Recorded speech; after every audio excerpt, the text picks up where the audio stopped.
Okay. We are now live. Thank you. Welcome to this evening's FBS Chat. Our special guest, Roshni. Thank you for joining us. Is it Toronto, Roshni? Toronto. Yes, it is. Toronto, Ontario. We just took off our winter coats over the past weekend. That's it. Wow. Yes. And so I'm very happy to see you. Thank you. And my co-host Gil from Columbus, Ohio, and Raya from Edinburgh, Scotland. There we go. Hi. So I'd like to know a bit about your journey, really, Roshni. I've looked at your bio, and it's like we've got healer, educator, visionary, guiding women back to their feminine essence, Ahava Healer. I don't know if I pronounced this right. Usui Reiki Master, Educator. Hang on, I haven't finished. Author, podcaster. You blend ancient wisdom with modern holistic practices to support this deep, sustainable self-care and self-love through a journey of serious illness on your own behalf. That the body can heal when met with compassion, presence, and aligned practices.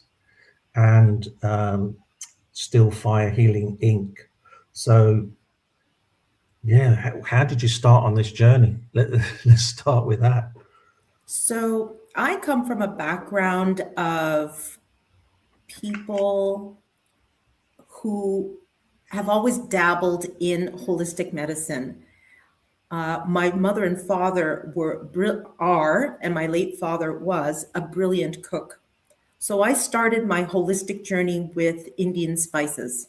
I'm actually South Asian from my background. So which spices would be good for coughs? Which spices would be good for the face? What types of flowers would be appropriate to scrub the skin with so that the skin feels smooth? So that type of culinary pursuit helped me develop, it kind of sparked my holistic healing journey. Yes, it was Indian spices, so God bless my parents.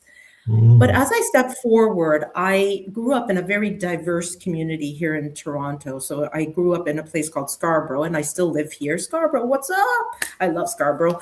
And Scarborough itself showed me Chinese medicine, Chinese herbs. And I was always dabbling in that, always interested in what was out there to make me feel better. I suffered from acne as a child, so I was always at the Chinese herbal shop saying, can you help me with this? Yes, here you go. And they would come out with these weird and wonderful herbs and roots and things, and I was just in heaven. I would just walk up and down those aisles. So again, from the Chinese medicine standpoint, is how am I supporting my body through adolescent acne? And as I stepped forward, I became more and more interested in educating people and getting people better. This is a part of who I am as a person. I started stepping into that even more so as I grew older, as I pushed through high school. But I was never a person who was actively healing people at that time. I actually observed. People thought I was quite snobby in high school because I didn't speak a lot. But I'm an observer. I observe energy. I watch how people interact. I listen for tone and intonation and just see how people are moving in the world. And I continued my journey through Teachers College and then also in South Asian. I did my master's degree in the South Asian Women's Self-Concept. I felt as South Asian women, especially in being a first generation South Asian women, we carry a lot. We're almost like the experiment of what our parents think we should be. And so a lot of my inner world was formed around people pleasing and saying yes to everything and being kind of like an ideal model Indian woman, which very quickly through serious illness, I knew that I had to let that go because it wasn't truly who I am. That doesn't mean that I've dropped my culture. I made a full Indian meal this morning, so not a problem. But to actually deprogram myself from that conditioning that South Asian women have to be subservient, you have to say yes all the time, we have to be perfect, we have to look and act the part. That's not me. And that's where that disruption started happening, especially as I grew older. What catalyzed my business was my journey through COVID. And during that time, I was diagnosed with breast cancer. And during that time, I wondered, why am I going through this? And I was very angry. I don't get angry, but I was very angry. And I was telling the universe, I'm like, this is not my time. You better show me where it is I need to be. What do you want me to do here? And through that moment, I connected to a higher self. I was able to spiritually connect to the higher self and separate my energy from the cancer itself. And I took it away from my body and I poured in so much love into my body during that time. It was scary. It was dark. I felt every emotion so viscerally that I thought I would never crawl out of it. It was not a depression. This was a soul teaching. It was a soul teaching. And so when I help women, a lot of my practice comes also in spiritual teaching, that if you are a woman and you have been taught a certain way, it may serve you at a certain point in your life, but it may not serve you later on. And this also could be ancestral programming, generational programming as well. That journey of serious illness and not even being able to taste food based on the treatment I was receiving showed me that that's not where I wanted to be. So this journey flipped me inside out, including COVID, turned me inside out, upside down, like it did many people. But this is what propelled me forward into my healing journey. I am the only healer in my family.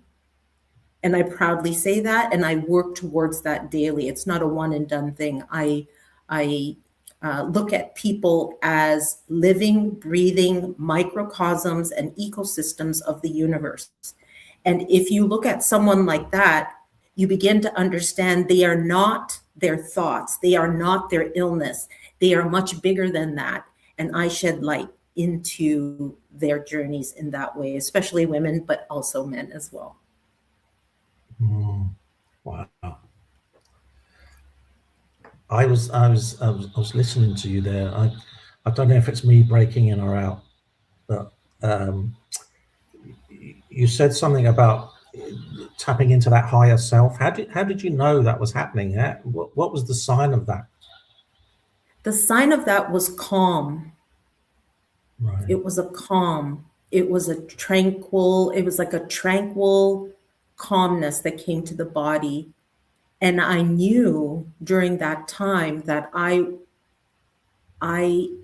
didn't need to identify with my illness. I needed to heal it. And I built an integrative system of health around myself, which I do for my clients as well. I build integrated systems so that they understand where their energy is being depleted, how they can resource their energy so that they can lift themselves up on a regular basis and sustain it so that they can walk their purpose in this lifetime. I think one of the biggest things anybody can do is fuel the vehicle that you've been given, which is your body, the Lamborghini, one of my favorite cars. Fuel that body so you can walk that purpose. Me, I'm a little bit more disruptive. Like I will say, you need to shift out of that mindset. You need to shift out of perhaps not having fried chicken every day, even though it's delicious. So my practice is very integrative because I know people are not just a physical being. Mm. We are spiritual, emotional, mental, physical, metaphysical. We are everything. And so that's how I look at people and health. Raya Gill. Yeah, absolutely fascinating, Roshni. It's so interesting to listen to you, and I hope your health journey is having a happy ending with your cancer. That's great Yes, news. thank you. Thank you. Yeah. There's so many things in there which I was kind of relating to. I'm part Arab, so the whole cooking thing is really important. There's lots of herbs that we collect. That that my family were always like sage, minamiya tea for if your stomach is upset. So this kind of relationship with Yes. with not necessarily always going to the doctor. My mother was German, but she was also really interested in herbs, and she basically, when she got varicose veins in her legs, she cut a whole load of marigolds. She fried them in oil, and then she made poultices and I put them, love that. them around her legs to reduce Yes. all the swelling. So I grew up Swelling. with all of that sort of kind of thing about that there are all these incredible resources around you that you can draw on and you can find out about.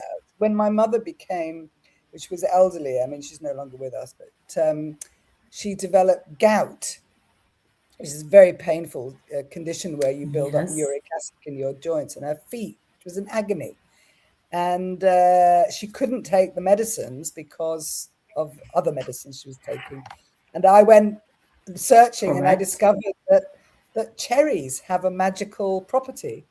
And so I bought her lots of cherries and cherry juice, and that reduced all the immediate acute problem. And then she literally just completely changed her diet. She just ate nothing that would, so all this kind of idea of that we have these resources, especially as women, I think, this kind of the old style witchy stuff that we were which is all basically natural.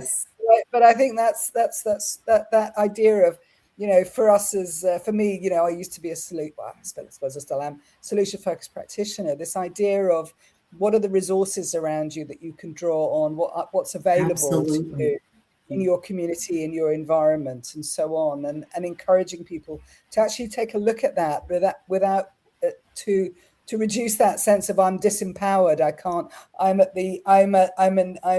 a victim of this disease, I'm a victim of this situation. So I think that was really that really resonates with me, what you were saying there. And yeah, I had terrible eczema when I was a child, and I got rid of that with traditional Chinese medicine. So, being willing there to you go. But I'm also interested in this thing about the spiritual side of things. I was very struck by what you were saying about how you recognize that higher plane, because actually that question that Joe asked was exactly the one I was wanting to ask. I love it. What do you mean? And actually, I mean, my very best friend in the world very sadly died 2 weeks ago of cancer. Oh, I'm sorry. From really pancreatic cancer. But I spent a lot of I spent a lot of time with her in her last days, and it was the most peaceful experience I've had. It was like I just nothing mattered other than being with her and making sure that she felt loved. Nothing else mattered. And that peacefulness is, I think, now you say it, it's like, oh, obvious. It's so obvious to me now that was, we were already living in that spirit, higher spiritual life, because nothing else mattered. And I'm really curious about when you're working with people, how is that what sort of you're working towards, this idea that, in a way, nothing else matters as much as loving yourself. Yes. This is the like this. Thank you for sharing everything, even your personal journey with eczema and your passing of your dear friend. We're very sorry. And when you work with someone, and there's, the world is so distracting, but when you work with someone and they're sitting in front of you, they need your help. They are there to face you, and you are there to gain presence so that you can truly listen. I channel as well. You can truly listen as to what they are going through and how you could help them. When you are present with someone, and I work one-on-one, when you're present with someone, the higher self starts to engage. You're reducing the outside noise. You can also experience this in Reiki as well when you're working energetically with someone on their their systems, their chakras. It just quietens the world. And once you reach that stage, you can start building a bridge with that person's higher self. The higher self is not disease-filled. The higher self is not sick. The higher self is pure love. And I'm going to say that again. The higher self is pure love. Love does not breed illness.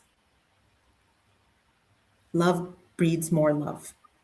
And so when you are working with someone, that yes, there are more practical 3D plane steps that you take, but presence is very important to connect and to listen and to bring messages forth. And there is an author, Mary Baker Eddy, who informs a bit of my practice. And she talks about this, and she also talks about how the higher self knows exactly how to heal you, but you just have to get out of your own way and really accept what is coming through.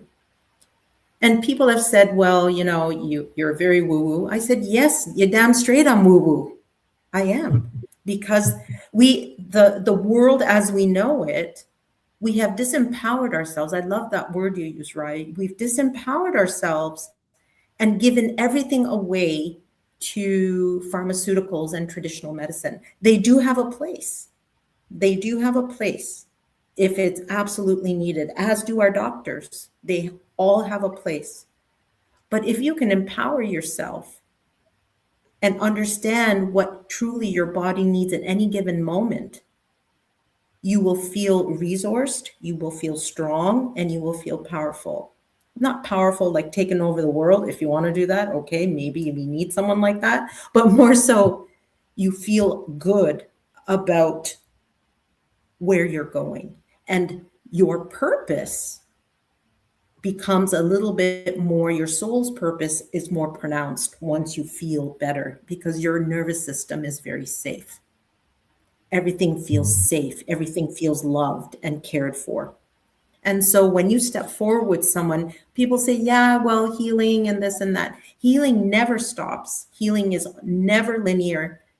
You step forward with that person and you understand truly where they're coming from. And speaking to the higher self is what I aspire to do with my clients as well.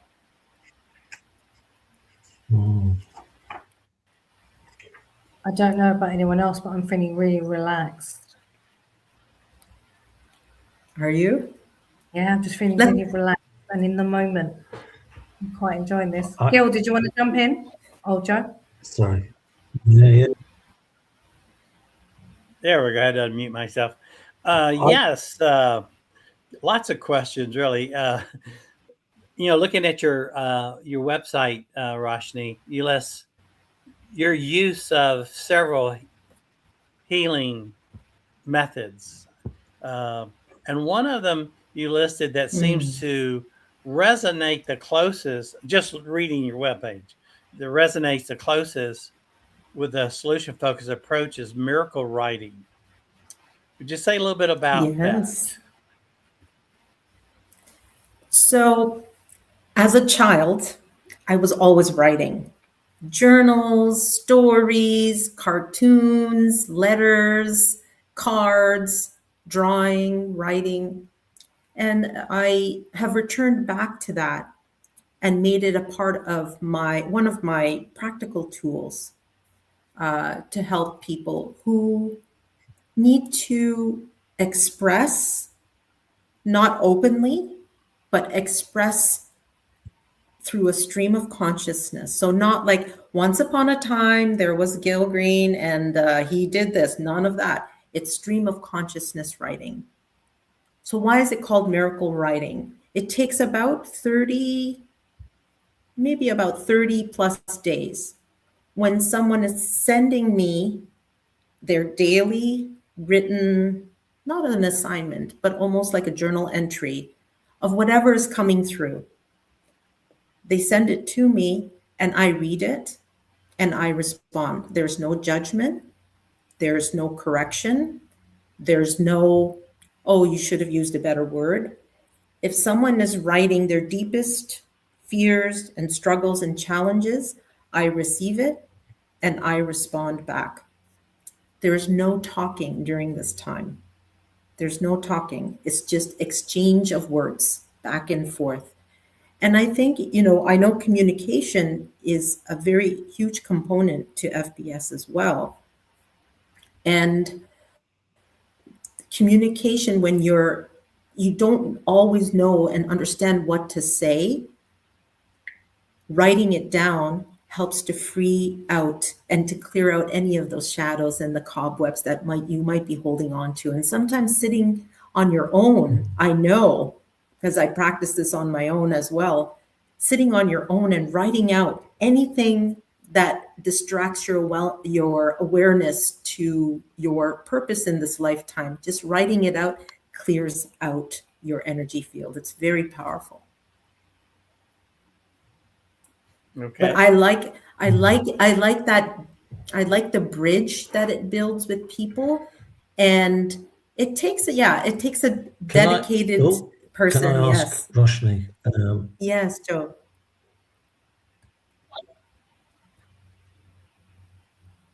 Joe?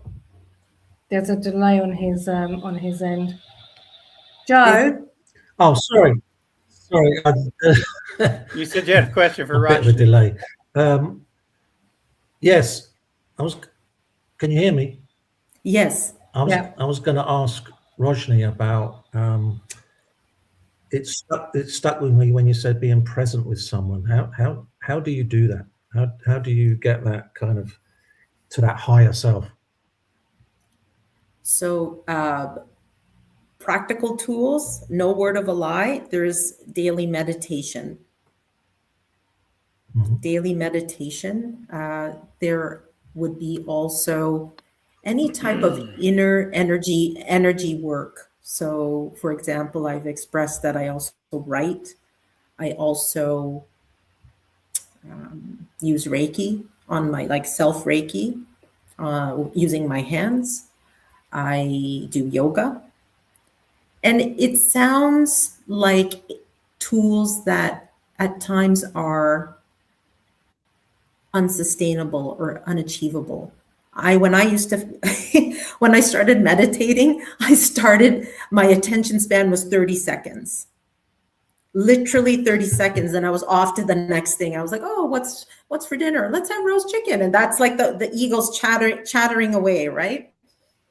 But the one thing that meditation does, it quietens the ego so that your real self can start coming forth. The real self is very peaceful. The real self is very present.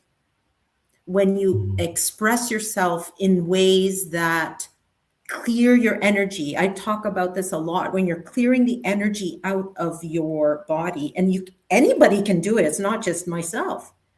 We can all become healers. But if you're clearing out your energy field, you become a powerful resource for the person sitting in front of you, because you're not distracted by a physical distraction. It could be a cell phone, your dog, or whatever. You become a physical mirror to that person sitting in front of you. And you develop that strategy and capability over time. It's not an overnight thing. It's taken me about 4 years to do it. It's about 4 years since literally since COVID. So, and walking through my own challenges, physical, but then also spiritual challenges as well. Because once you start clearing stuff out, man, does other stuff start coming in as well, dreams and whatnot. You got to clear it out. A lot of us unconsciously or consciously are always carrying baggage, not only from this realm, but you would likely carry baggage from the collective. What else is coming out at you? What other thoughts and ideas are you being bombarded with? And are they yours? Are those thoughts and ideas yours? Maybe, maybe not.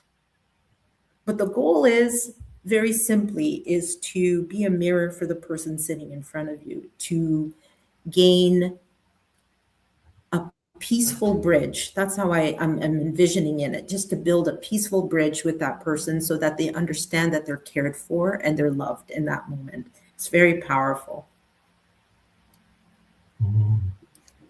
It's very interesting. I was, again, reflecting and thinking about what you're saying and how it resonates with you know, the things that I'm interested in as well. I mean, I have been a meditator for over 40 years. I used to do like, wow, you know, 2-week retreats, 2-week silent retreats and all sorts of stuff. So I totally agree with you completely. It's like when you do that on a regular basis, then it is possible to just put literally just when you're in a room with someone to just be with them, because you're used to that practice of allowing yourself to come forward away from all that stuff that just isn't you. So I really highly recommend that to anyone who's listening. You know, it's an amazing way of preparing yourself for working with people. The thing I was going to pick up on though is when Gil asked you, because you know, Joe asked the question I was going to ask, and then Gil asked the next one, which I was about the miracle writing, because that kind of resonates with us. Because I mean, I don't know how much you know about solution focus, but there's a very typical question which has become to be associated with solution focus, which is this miracle question, which is about imagining, you know, it's kind of like it's a way of taking someone beyond the immediate problem and their attachment to the problem and all their beliefs and everything around the problem, and allows them to move beyond that. And it's a question which is about, you know, imagine you go to sleep tonight and in the middle of the night a miracle happens. You're not aware that this wonderful miracle has happened. So when you wake up in the morning, you know, what would be the first sign that this miracle has happened? It's a beautiful question. And beautiful question. Absolutely. I've asked it many times. Doesn't always land very well. Sometimes it doesn't, but when it does, it really reminds me of what you're talking about with the writing. Because what seems to happen when you and you don't know that it's going to work in the moment, by the way, Roshni. It's only when they come back and tell you that you know whether it's worked or not. So I remember that. Yes, I remember that from the conference. Yeah. No telling, but it's like you sort of start to get a feeling about it, and I recall this woman I was talking to. She had a problem with her teenage daughter, and it was all, you know, she told me all about this whole problem, and it was all very, you know. And then I said, okay, well, I'll just ask you this question, and I asked her this question, and she told me this, you know, she went through it all very long, and you know, this would be happening, and then that would be happening, and this would be happening, and then that would be happening. And very rich description of, you know, as you say, free consciousness, you know, just allowing herself to imagine this different future. And when she came back, she said, oh yeah, everything's changed. And I said, oh, so, you know, tell me about what happened. She said, well, it was nothing like what I told you about. She said, I just opened the door and saw my daughter. It really makes me tear up. So I just saw my daughter, and she said everything was already different. And she said we just sat down and we just chatted. And you know, to me, that writing where you're writing, you don't know what you're writing, but you just write, and then eventually it just shifts things. Change happens. There's a Yes. a reaction. Is that kind of what happens with the writing? Because it sounds like this Yes. process. And that's so beautiful, because when we are all energy, right? And I know, again, for the science mind, the logical mind, some of this stuff sounds like way out there, but way out there is always here. You just have to access it, right? But when you're miracle writing and you're asking miracle questions, what is the common denominator? There's an energy shift. Somebody's holding on to something which has not been allowed to be expressed. And especially if the overthinking starts happening, inevitably, some of us are overthinkers as well, you start to spiral, right? And you kind of lock yourself into this thought process that you feel like, why is this happening? And then one negative thought hangs on to another negative thought, and then another one comes through, and another one comes through. And then you kind of end up with this big, chaos of thoughts and blackness and whatever is coming through. But the main thing is, I think, if people are allowed to express what they truly want to express, it's one of the most freeing things that anyone can do at any age. We carry a lot, men and women, young and old, we carry. And it could come from a past life. It could come from this life. It could be coming immediately at you from the driver who's popping off on the highway, whatever is going on. Your ability to shift energy resides in your choices that you make to resource and access resources that help you release that energy. Now, I think on the 3D plane, some of us are, not us here, but just in general, we resource things that are not good for the body. We'll resource things like alcohol, we might do drugs. I get addicted as well in order to fill or to placate what's happening. But if you are actively resourcing things that are loving to the body, your body is going to start shifting that energy. And people have these physical struggles, but they forget that they are powerful beings of energy and light that can access in practical ways to access things that can help break through. I told my teenage son the other day, I said, if you can come, he's a beautiful child, but overthinks. I said, if you can just master this during high school, the mind, I'm touching my third eye here, my third eye chakra.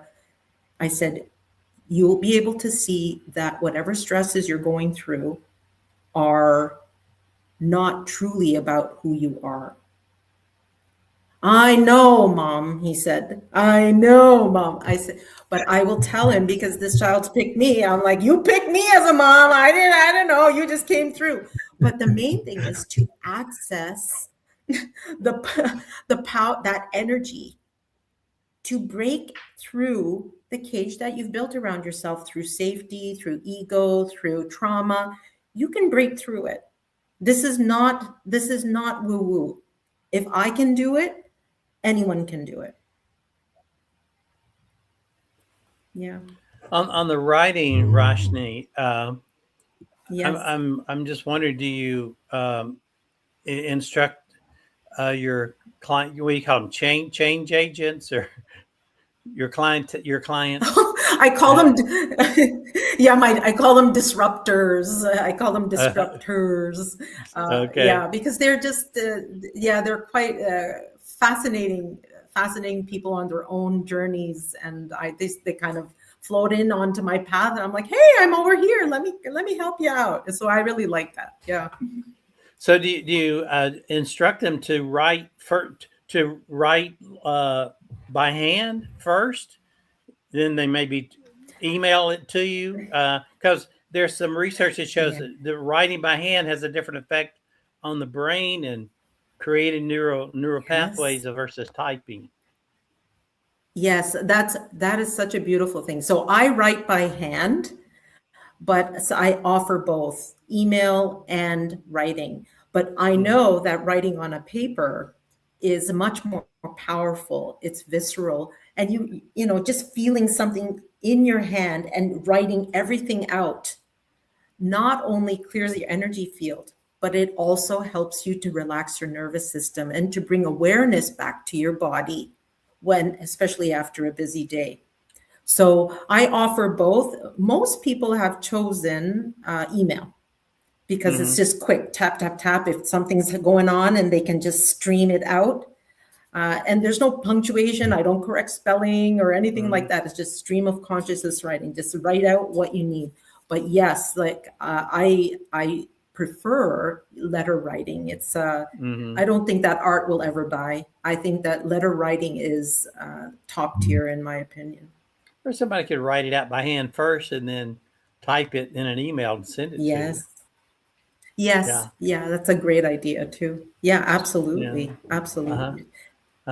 And sometimes, and you know, that's so interesting too that we're talking about this is that when someone is talking to you from a deeper place and they're talking to you from perhaps they're healing something, you're teaching them to become their own healer, right? Sometimes you're talking to them in the writing that you're doing or in face-to-face, they actually come up with their own solutions.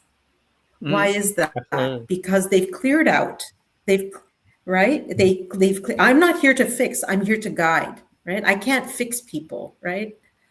But I do know that if you create an environment for someone that not only feels safe, that not only understands that you're there to help them, and that you're also there to resource them so that they become their own best friend and to find a solution in any one of the modalities that or a combination of the modalities that I offer, they actually find their own solutions. And that's miraculous. And I'm like, yep. And I just validate. And we all want to be validated. We all want to be seen. We all want to be heard.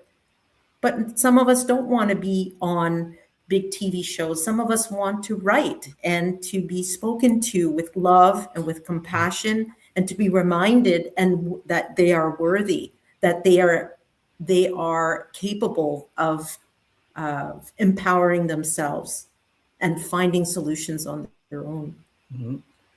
Yeah. Yep. Yep. Yep. These are great questions.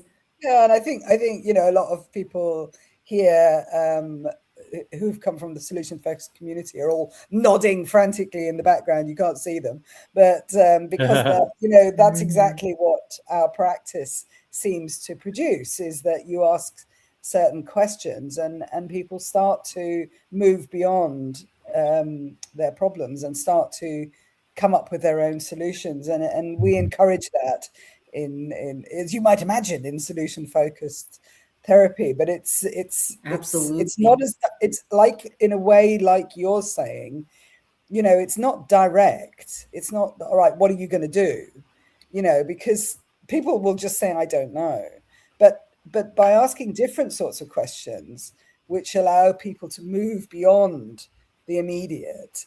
And I think that's what solution focus does very well. It allows people to then start to think, oh, okay, it's, you know, it's disrupting because it, you know, it's not the normal sort of question. I mean, I had a client that told me he used to have to go for a 2-hour nap after a session with me because he was so exhausted by the questions. And I mean, you know, a question as apparently simple as, well, you know, what would you like to, you know, how will things be different, you know, when when you're living the life that you want to live, let's say, how do you want things to be different is a very different question to what do you want, because people want things that are like symbols that they think will bring them the thing they want. So they're always asking for a thing, like let's say, you know, I think my because they're always thinking, if you're stuck in the problem thought, it's like, oh, my problem will be solved by money, you know. So they want the thing, or my problem will be solved by getting my boyfriend back or my husband back, or you know, there's always this thing, and these are symbols, they're not actual thing. But people don't kind of realize that. So I think solution focus allows them to sort of, you know, what would be different, you know, when you have money? You only need to ask that question like 3 iterations, and all of a sudden you find out what people really want. And often it's to do with, you know, being able to look after my family better, or, you know, something which is not sort of bound to money at all. So that kind of takes me to my next question, because you used a lovely phrase that I really, really liked, which is to get people to this point where they're walking their purpose. And I think this idea of purpose is, you know, it's quite tough. I mean, if you say, well, what's your purpose, Raya? It is. You know, it's a difficult thing. So how do you work with people to help them to walk their purpose? What's that process? Is there something particular you do to help people to connect to that, or is it just, you know, generally? So I believe, as one of my values, is that when you treat the body with love and kindness, and you look after it, just like you would look after your house or your car or your plant, you are affecting change. And you are allowing your body to heal at any given point, and finding your purpose. Not all of us, by the way, will find our purpose in this lifetime. Not all. Because you also have to go through soul lessons. You have to experience your challenges. And if your soul has learned what it needs to learn, it starts to redirect, the higher self starts to redirect you into a path that is meant for you. When I talk with people, and if they're looking for the spiritual, more so of that spiritual embodied practice, I always start with the physical, the internal. And one of the things I do, like it's a practical tool, is eye scanning. So what are all of your body systems, just like an engine in a car, what are your body systems doing at any given time? Your endocrine, your emotional system, what is your digestive system doing? I always work from the inside, because if the inside is unsettled, the outside is not going to manifest and present itself in the best way possible. Even myself, I am not superhuman. I get sick, I get cut, or whatever's going on. So you resource yourself back and return back to building an integrated system of health. And that's how I do it. So first of all, I do eye scans. I create bespoke wellness plans based on what the eye scan is telling me. And then thirdly, what I do is I walk them through their wellness plan. Sometimes they self-direct their plans, and sometimes they need somebody who's like an accountability partner to say, have you drank water today? Have you binge watched Netflix today? Sometimes I do that, to be honest. But have you binge watched Netflix today? Okay, maybe let's step back and work. I got, you know, Netflix has to do it some days, you know, so some days are hard. But so that's the first thing. So eye scanning, wellness planning, and an accountability partner. Yeah. Once I have that settled in place. Can I just ask you very quickly, when you say eye scan, I'm not sure I actually know what you mean. Could you just clarify, please? Sure. So it's basically a retinal scan that I use as a tool it's a retinal scan. So what does that mean? I actually send a virtual link to my clients to help them to understand what the systems are doing. And the scan that comes through it's a virtual link, and it's called a Visera scan. And it basically sets your eyes up. It scans your face. And it gives a very in-depth look at to what your systems are doing. It is not the only scan that exists, but the one that I use is the Vizera one. It takes about 2 minutes, but it's actually a physical scan that I use in my practice. Does that answer your question? Yes. Yes. And so once somebody is feeling better, then if they choose to walk with me some more, then we start diving deeper into not only the healing piece on the emotional level, the mental, the metaphysical. And that's done through a series of questions. And that's where my Ahava healing comes in. Ahava healing Ahava means to give love in Hebrew. And so what I do is I ask them questions about where they are. And the questions could be as simple as, when is your birthday? When are who were your grandparents? Who were your parents? What did they do? And these questions help me to inform who I have in front of me. What am I working with? Sometimes the question comes up, how many brothers and sisters did you have? Some of the questions are also, are you the first, the second, and the third? Why do I ask these questions? Because these questions develop patterns.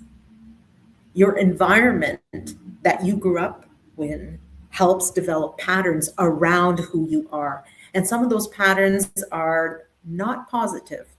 So that those thought processes and your ego that's been built around these patterns that have come forward because of whatever environment you've grown up in. Some of us have lived in challenging environments as children. So you develop patterns of thinking, your subconscious, your conscious patterns, and that helps me to show where the work needs to begin, because all patterns can be repatterned. All patterns can be broken, especially if it's not serving who you are at that point in time. It's a lot of work. If healing is for everyone would do it, but not everyone does, because the soul is just not ready. And so communication is a huge component, which I think why I like the solution-focused community as well, because I see a lot of parallels between how you communicate with someone and finding solutions, co-creating a space so that they feel heard and empowered, and they can start making solutions and finding solutions for themselves as well. And so I walk through the questions, and once I finish that, then we start going through the counseling, right? Coaching, the counseling. I don't really like labels, but I take them through their journey, and to understand and inform what is your purpose now. And your purpose may change at any given point. I have a colleague who just found her purpose at the age of 82. Her ikigai, as they say in Japanese, right? What wakes you up in the morning. Everybody has that. Everyone can find that. But are you going to get out of your own way? Truly, you have to get out of your own way to actually see where you're going. You can't walk blindly in the dark. You just can't. You can't see. So that's where someone like me comes in to clear out the cobwebs, to shed light, to crack you open. And yes, my clients might need a 2-hour nap after, Raya? Probably. I understand that. I resonated with that very much. So that is the process that I take them through, always starting with the physical.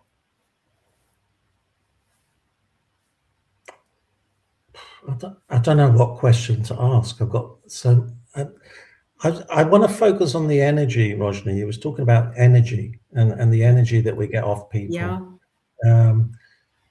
Because we have a lot of clients that get into really, really bad relationships. And often people from the outside may think, what the hell are you doing? Everyone else could see it, but you couldn't. What is it about that energy that we don't often see?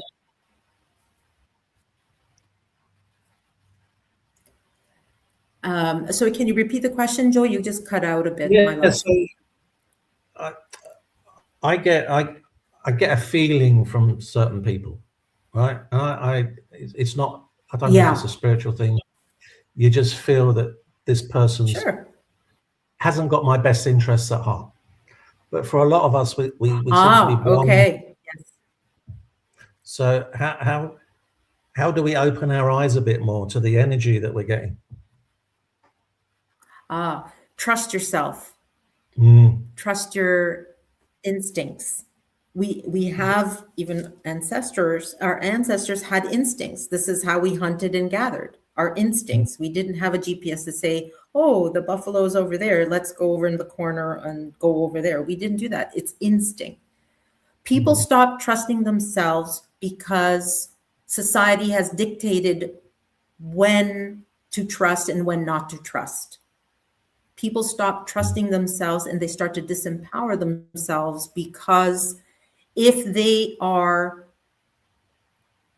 blind or if they cannot see, then they're much more easy to control.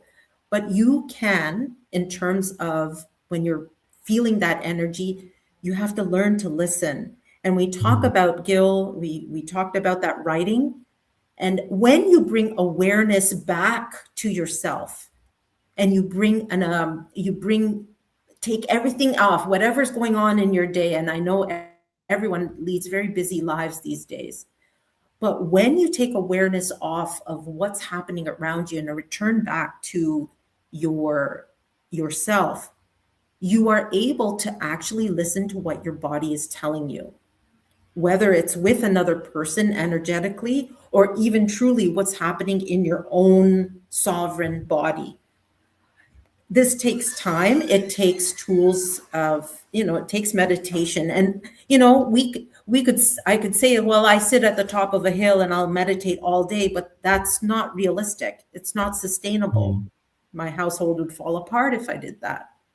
And so I always make sure that when somebody is not understanding how to read energy, I think it comes with practice, it comes with trust, and to build and to take awareness off everything else around you and to focus and understand what is happening in front of you. So again, presence is very, very important.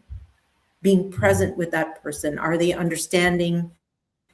Are they listening? Are they responding? And also observing. How are they responding to you? And what are you observing about them in that moment? And sometimes you kick in and you say, well, I don't want to stay here. This is not for me.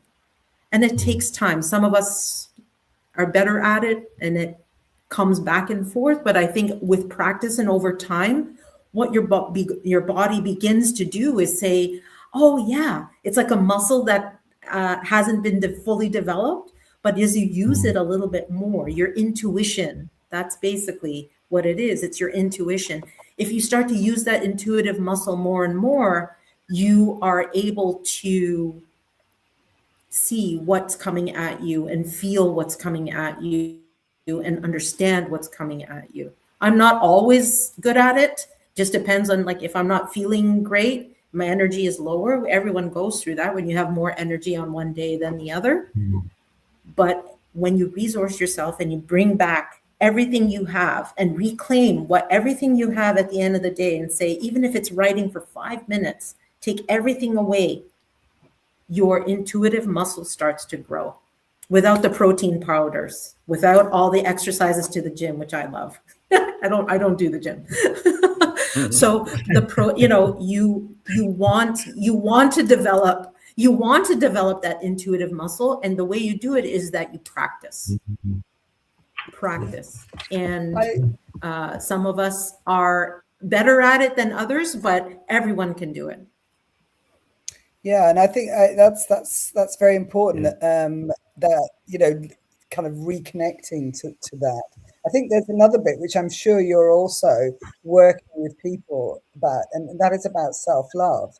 And it's about what you think you deserve and what you think you should or shouldn't put up with, or and so on. And I think there's that what Joe was talking about very often, that there is an element of not realizing that actually ultimately you're the person who has the choice of whether you're going to allow abuse or whether you're going to only allow love. And I think getting to that point where you realize that actually, although that person might be a bastard and excuse my language, as a troublemaker, that's why I've got troublemaker under my name. Someone has messed you around and been awful to you. They and you blame them, but it's like you let that happen. It's like when you love yourself, you step out of that mode, and it's like, no, I'm not allowing that go away. It's like I love myself, and that's not the energy I want. And I think combine those two things together, that self-love, that real true understanding of your own worth, plus regaining that intuitive trust, is when you start to be able to stop making those bad choices. Not that I'm speaking from experience, obviously. Yes. And you're asking for a friend. Like, I think people too, though, sometimes we have to make those choices to understand what our worth is. If someone is mistreating you, your soul is learning that. I'm not condoning any type of abuse or anything like that, but sometimes the soul has chosen that path in order to understand what self-love is. And sometimes the path is harder. And we all know of families, and also I know of women who have gone through this and continue to go through it. The soul is choosing that. They're not no one chooses abuse. No one does that. No one wants that. But what happens out of that, the gift that comes out of those challenges, is worth. The gift that comes out of those challenges is saying, learning the word no. Right? That was my sister's when she was first born. Like when she first started talking, no. And my mom just rolled her eyes. She was like, oh gosh, here we go. That was not my first word. But it was, you learn that it's okay to love yourself despite whatever society has told you. Society is going to teach you who you are unless you love yourself enough to say no more. I don't want that. And what we do also have to remember is that it can get lonely. Once you start loving yourself, you start losing people, even the abusers, even the traumatizers, all of that. You lose people because they can't touch you. They cannot infiltrate anything that you have built around yourself because you love yourself so damn much. And that is the biggest thing that I tell women. Love on yourself. Even men too, we love you guys. Love on yourself and understand that you are worthy of everything good, everything miraculous, every blessing in this lifetime, because you can choose that for yourself. I'm very, very big on choices and understanding and helping people to understand that their worth is not just something that's handed to you when you go through something rough. You are born with worth. You are born with worth. We just forget over time because of, life just lifes, doesn't it? But you are born worthy. And that is very, very important. I got a question, Roshni. I think kind of fits with what we've been talking about, and Raya asking about purpose and respect and self-love. I think I saw on your website is also that one of the many things you do as part of your practice is helping women making transitions in their life. Yes. Yes. And so I just wanted to, so in some ways you've been talking about that, answering Joe and Raya's questions. I have an acquaintance, not someone I don't know that well, but I've had 2 or 3 conversations with her. She's a physician. She works in a medical school and teaching hospital. And she was got formal training in coaching, life coaching, career coaching. And she said the reason she wants to do that is she wants to get out of medicine, and she wants to specialize in helping women doctors, female doctors who want to get out of medicine to make that transition. So what advice would you give her?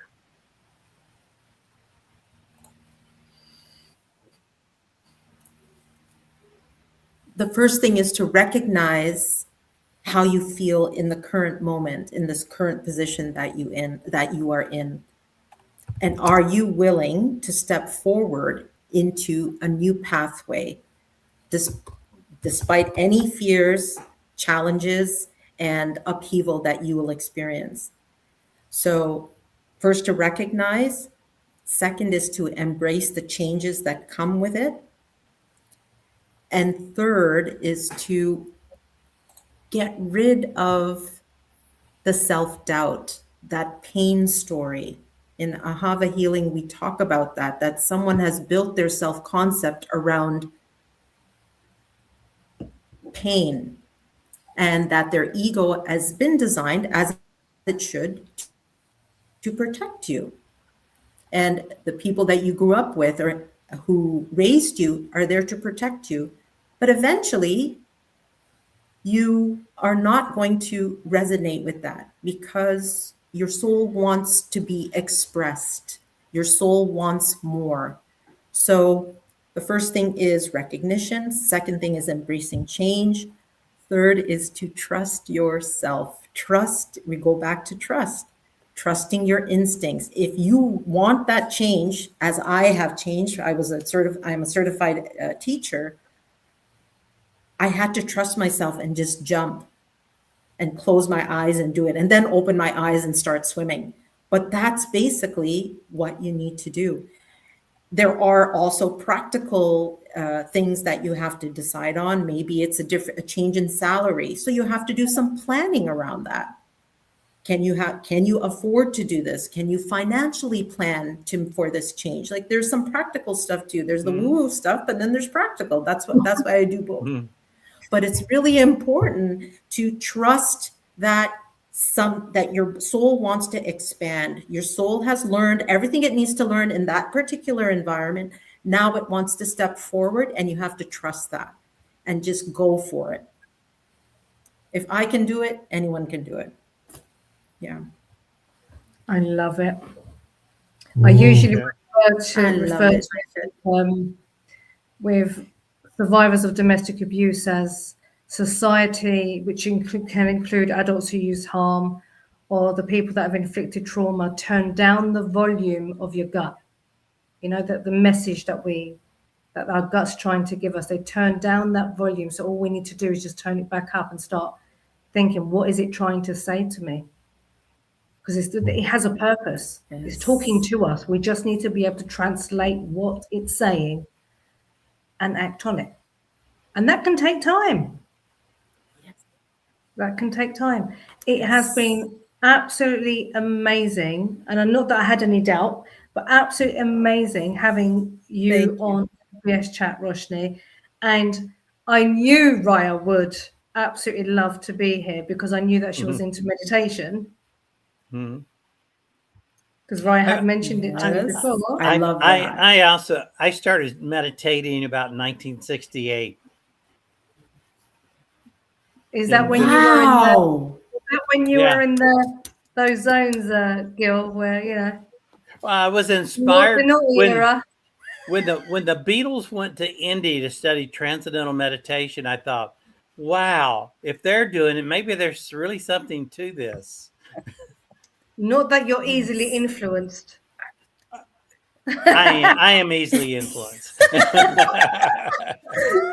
I'm a little behind you. I'm a little behind you. It was 1976 when I started.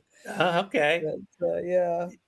I started. Well, let's try to. I read a little bit about it. Yeah. I mean, back then, it was so hard to find anything published for the general public on meditation, but I found a couple of things and started trying it on for size, and it really sort of sells itself if you stay with it and do it on a regular basis. It does. Joe has disappeared. Absolutely. I agree. Wait, come up. He's running up the stairs. Oh, okay. Right. Right, we have come to the end, Roshni, so I'm going to... Go on, Raya. I just wanted to say one thing to Roshni. I have a phrase that I use, I do use it, even though I don't necessarily work with people anymore in that way. But I talk about body wisdom, and I say to them, you know, it's like, because quite often I've worked with people who maybe have kind of talked about in the relationship how they feel in their body around someone, and I always think, you know, you've got body wisdom and you've got mind wisdom, and probably heart wisdom and other ones, but I found that idea, that sort of idea of body wisdom to be really helpful and useful in many of my own health journeys. So yeah. So I love that you start with the body. I think that's amazing. Yeah, thank you. Yeah. I appreciate that. And I appreciate all of your time that you've brought me here to spend time with you, to chat and to share your knowledge and your expertise and your personal and professional experiences. And thank you so much, Aisha, for inviting me here and for entertaining a conversation that doesn't always get heard. Just because we're busy, and I'm deeply honored to have spent time with you here today. Thank you all. Aww. Thank you. Thank you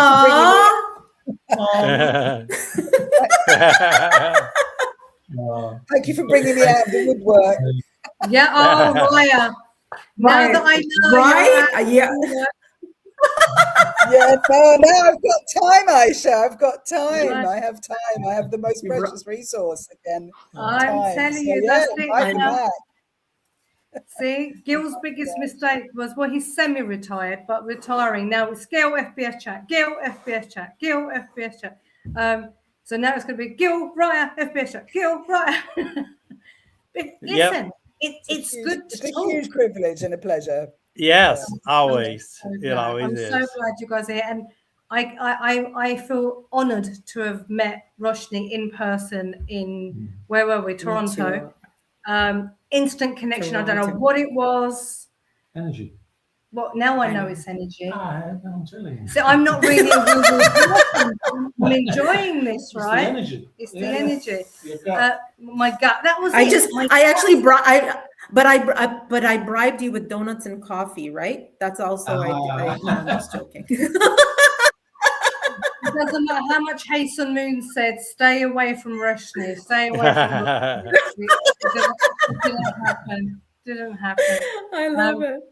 But on that note, thank you very, very much. And thank you to our co-hosts, Gil and Raya, for joining us. Thank you to Joe. Thank you, guys. It's been amazing. Laptop has died. Can I ask you guys just to stay put for just another minute while we say goodbye? And to everyone else, we'll see you on the next FBS Chat, hopefully with Raya, Gil present, and Roshni being a co-founder, I was going to say co-host at some point. So thank you, everyone. Bye, everybody.